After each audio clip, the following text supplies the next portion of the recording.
Hi students, hope you all are doing good and you might have seen my video, enjoyed it. हमने बात की थी कि हम एक एक एक्सपेरिमेंट करेंगे और उसके साइंस समझने की कोशिश करेंगे। हमने पहले वाले वीडियो में देखा कैसे डिफ्यूजन हुआ, उससे पहले हमने पार्टिकल के अरेंजमेंट्स देखे, उससे पहले बेसिक पार्टिकल के बारे में जाना।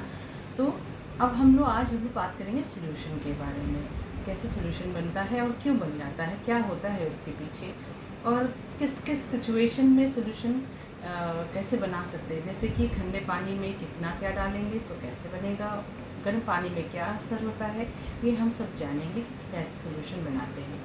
तो हमने इसके लिए I have taken a glass with a black mark over it, and I'll be pouring water inside it till the mark.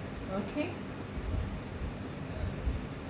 हमने क्या जाना था पहले स्टार्टिंग में कि पार्टिकल्स के बीच में स्पेस होता है वाटर में ज़्यादा, जिसके कारण उसके बीच में दूसरे पार्टिकल भी घुस सकते हैं।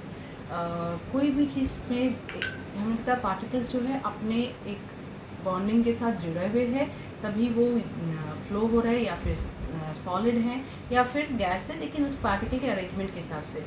तो लिक्विड बहुत दूर दूर नहीं होते, इनके पार्टिकल एक दूसरे से एक काइंड ऑफ बॉन्ड से जुड़े होते हैं, एक अटैचमेंट होता है उनके बीच के पार्टिकल्स के बीच में, जिसको मॉलिक्यूल्स बोलते हैं। अब उसमें अगर हम कुछ डालते हैं तो ये कुछ एक्सटर्नल फोर्स, या तो वो हीट है या इलेक्ट्रिसिटी है या हम स्टेयर कर रहे हैं तो हम मोशन क्रिएट कर रहे हैं, उसके कारण एक kind of small heat produce हो रहा है। तो उससे वो जो पार्टिकल दो एक दूसरे के साथ जुड़ने के कारण पानी बना है, उनके बीच की बॉन्डिंग टूट के ये कोई भी चीज़ हम जो डालते हैं उसके साथ बॉन्डिंग क्रिएट करने की कोशिश करती है और उसको हम एक सोल्यूशन बना लेते हैं। जो चीज़ घुलता है उसको सोल्यूट बोल देते हैं और जिसमें घुलता है उसको सोल्यूशन बोलते हैं। और तो हम आज हम सोल्यूशन के बारे में बात करेंगे। एक और बात मुझे मन में आया था, लेकिन जब हम कैपिलरी एक्शन के बारे में बात करेंगे तब हम उस वक्त उस चीज़ को देखेंगे। अभी फ़िलहाल हम सोल्यूशन पे काम करते हैं। तो ये है शक्कर है, ये शुगर है, ये क्रिस्टल है, ये एक सॉलिड है। इसके शुगर के जो पार्टिकल है आप देखो, ये एक स्ट्रक्चर भी लिया हुआ है ना, और ये सॉलिड है। ओके, ये स्ट्रक्चर क्यों है? क्योंकि इसके पार्टिकल काफ़ी क्लोज है और एक क्रिस्टल फॉर्म किया है।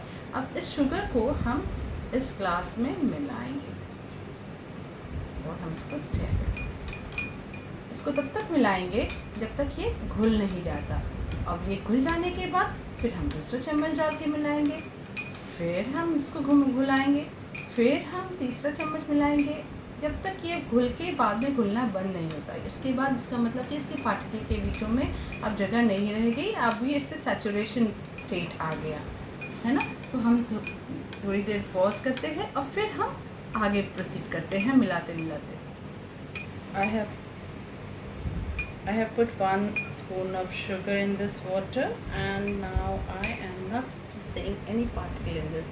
Are you able to find any sugar crystal there? No. So this is how the solution becomes. What exactly happened over here? कि इनके जो पार्टिकल थे, जो मॉलिक्यूल्स थे, छोटे छोटे टुकड़े से बने हैं पानी, उसके बीचों की बॉन्डिंग को तोड़ के ये शुगर की जाके मिल के इसको स्वीट बना दिया और सॉल्यूशन बन गया है ना।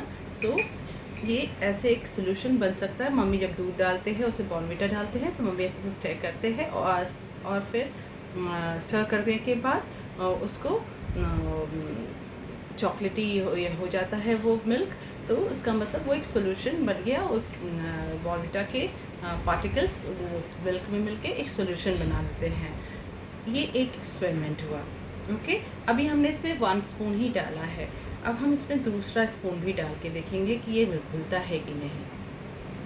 Okay, see there is a particle of sugar and I am dissolving it, I am stirring it.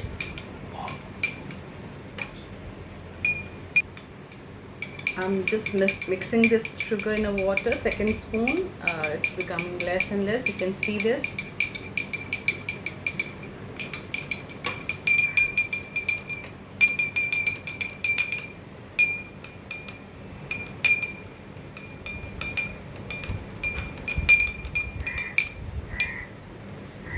Becomes so less now. I'm again dissolving, mixing it. Okay, So it's getting dissolved in the water.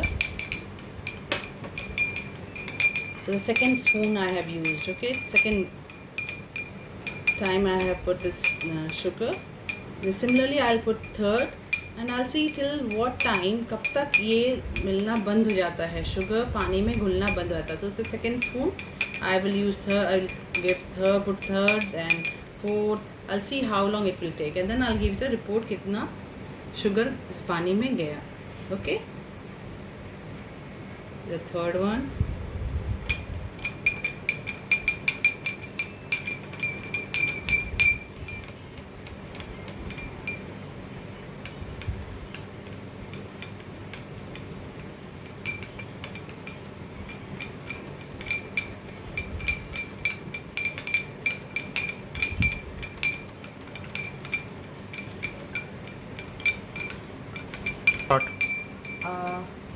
I have put fourth spoon in this and it's taking more long time to dissolve. See, it's not getting entirely dissolved easily.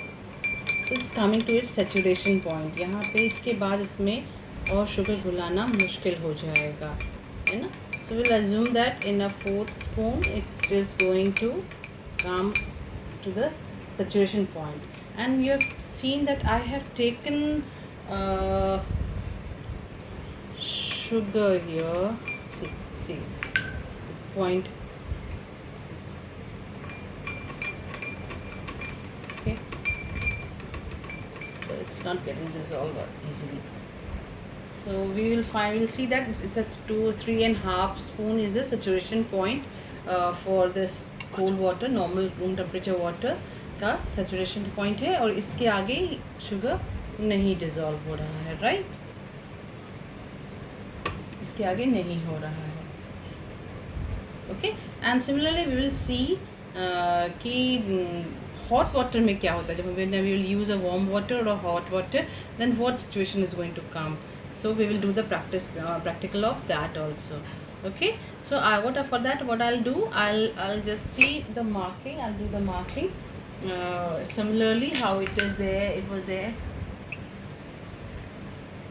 or I'll pour it in the glass and I'll clean this glass and I'll come back again with the warm water. Okay,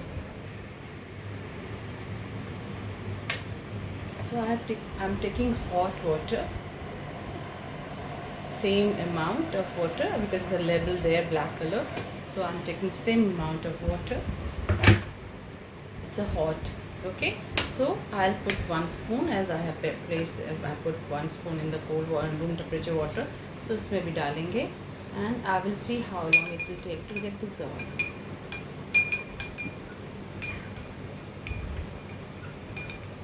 It will dissolve very fast because there is a heat involved in that. कोई भी chemical reaction में अगर heat involved करते हैं तो जो heat से process हो सकता है तो उसमें जल्दी से वो चीज़ ख़त्म हो, reaction complete हो जाता है. देखो ये सिविल गया, right?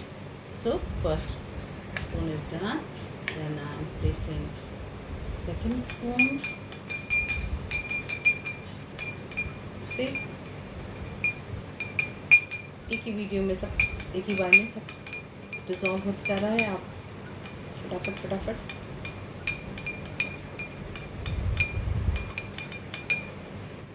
मैंने 1/3 चम्मच भी डाला है और उसको स्टर कर रहे हैं हम लोग.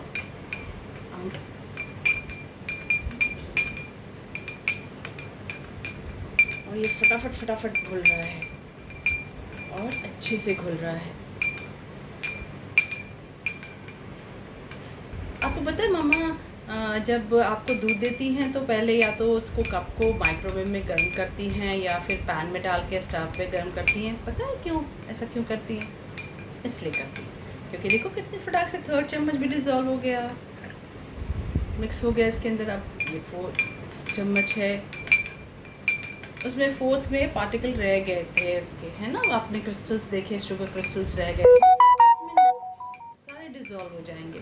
तो इसके पीछे रीज़निंग क्या है पता है? क्योंकि ये गर्म है, गर्म हीट से कोई भी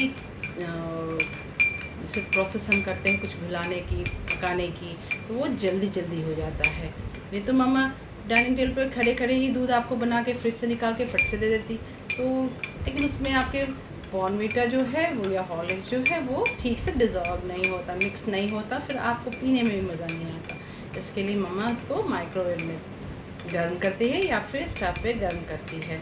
तो गर्म मिल्क को गर्म करने का रीज़न तो हमें पता चल गया। अच्छा, अब कभी कई बार होता है मम्मा से कभी कभी नमक छूट जाता है किसी चीज़ में डालना, जल्दी जल्दी में खाना बनाना है, कभी कभी रह जाता है नमक रहना। तो आपने देखा हो मम्मा ने नमक डाल के उसको स्टव पे डाल के थोड़ा सा गर्म कर दिया या फिर माइक्रोवेव में डाल के गर्म कर दिया। उसके पीछे भी यही रीज़न है कि हम जब गर्म करते हैं तो चीज़ें आसानी से और कम समय में घुल जाती है। देखो घुल गया, इसके पार्टिकल रह गए और इसके घुल गए। तो एक तो सैचुरेशन की बात की कि अब इसके आगे नहीं घुलेगा, इसमें और घुल सकता है, हम 5th स्पून में डालेंगे तो घुल जाएगा। तो वो एक तो सैचुरेशन के एक पॉइंट के बाद आप उसमें और चीज़ घुला नहीं सकते, उस सॉल्यूशन में जो पानी है या कोई लिक्विड है उसमें और एक्स्ट्रा नहीं डाल सकते। ये उसका सैचुरेशन पॉइंट, उसका लेवल आ गया, इसके ऊपर नहीं हो सकता। और ये गर्म और ठंडा पानी डालने के पीछे आपको ये एक्सपेरिमेंट दिखाने के पीछे, क्योंकि अब सोल्यूशन और सॉल्वेंट और सैचुरेशन पॉइंट तो आप बाद में पढ़ने वाले, पर मैंने ये किया क्यों, आप लोग तो बहुत छोटे हैं, तो हमने ये इसलिए किया कि हमें ये जानना था मम्मा दूध क्यों गर्म करती है और तब हॉर्लिक्स क्यों डालती है, पहले क्यों नहीं डाल देती है ना। और मम्मा कोई चीज़ को बनाती है तो उसको स्टर क्यों करती है, बार बार हिलाती क्यों है। और तीसरा कि मम्मा खाना हमेशा स्टव पे या माइक्रोवेव में ही क्यों बनाती है, गर्म गर्म ही क्यों बनता है। कि मम्मा सब्जियों में मसाले डालती है, दाल में हल्दी डालती है या नमक डालती है, तो उसको गर्म करने का के पीछे क्या फंडा है। गर्म करने से वो चीज़ें आसानी से घुल जाती हैं और उसका फ्लेवर फ्रेगरेंस बाहर आता है और हमें वो खाना खाने में मज़ा आता है। तो हमने ये सीखा, हमने तो रोज़ देखा खाना गर्म गर्म बनता है और गैस पे बनता है, स्टव पे बनता है, पर उसके पीछे रीज़न क्या है, क्योंकि वो घुल आसानी से जाता है। ठंडे पानी में ठंडी चीज़ों में घुलाना मुश्किल होता है और टाइम लगता है और शायद ठीक से उतना अच्छा फ्लेवर भी नहीं देगा जितना आसानी से वो गर्म में घुल जाता है। सो ये चीज़ भी समझ में आया हमारे घर के कामों में कि हमें गर्म क्यों करना पड़ता है। वो आप एंजॉय किए और थैंक यू फॉर दिस।